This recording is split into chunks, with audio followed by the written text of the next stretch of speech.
देखिए, ये जो टेबलेट आप देख रहे हो ये है रिएक्टिन 100 SR। इसका ब्रांड नेम है रिएक्टिन 100 SR। तो इसके अंदर जो कंपोजिशन आता है वो आता है डाइक्लोफेनाक प्रोलॉन्ग्ड रिलीज, जो 100 mg के अंदर आता है।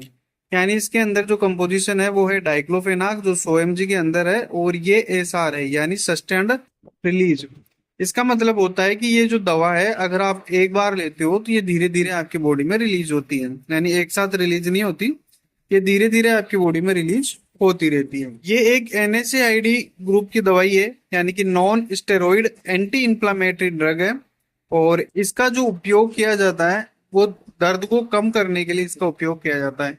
यानी अगर आपके जोड़ों में दर्द है, आपके कमर में दर्द है, मसल्स पेन है, अर्थराइटिस है, दांत में दर्द है, या कोई चोट लगने से कोई दर्द है, कोई सूजन वगैरह आ रही है जैसे चोट लगने के बाद, तो उसका कोई दर्द है, सर्जरी के बाद अगर कोई दर्द है, तो इन सभी में इसका उपयोग किया जाता है। यानी दर्द को कम करने के लिए इसका उपयोग किया जाता है।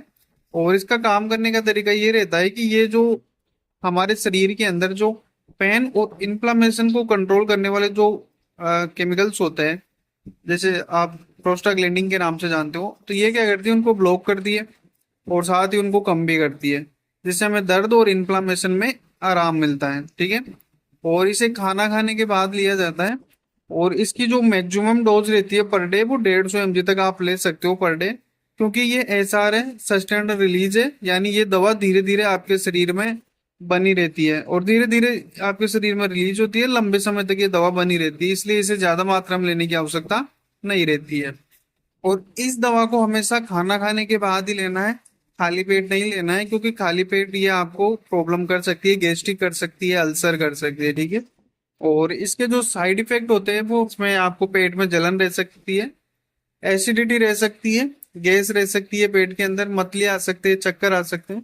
अगर आप इसे लंबे समय तक लेते हो और ओवरडोज में लेते हो तो ये आपको पेट में अल्सर कर सकते हैं, ब्लीडिंग कर सकते हैं, किडनी पे इफेक्ट डाल सकते हैं और लीवर पे इफेक्ट डाल सकते हैं। ये इसके साइड इफेक्ट है अगर आपको ये आप इसे लंबे समय तक लेते हो तो।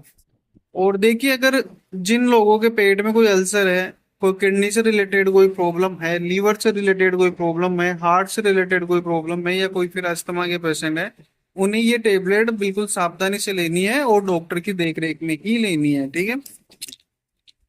तो ये था रिएक्टिन 100 SR टेबलेट के बारे में।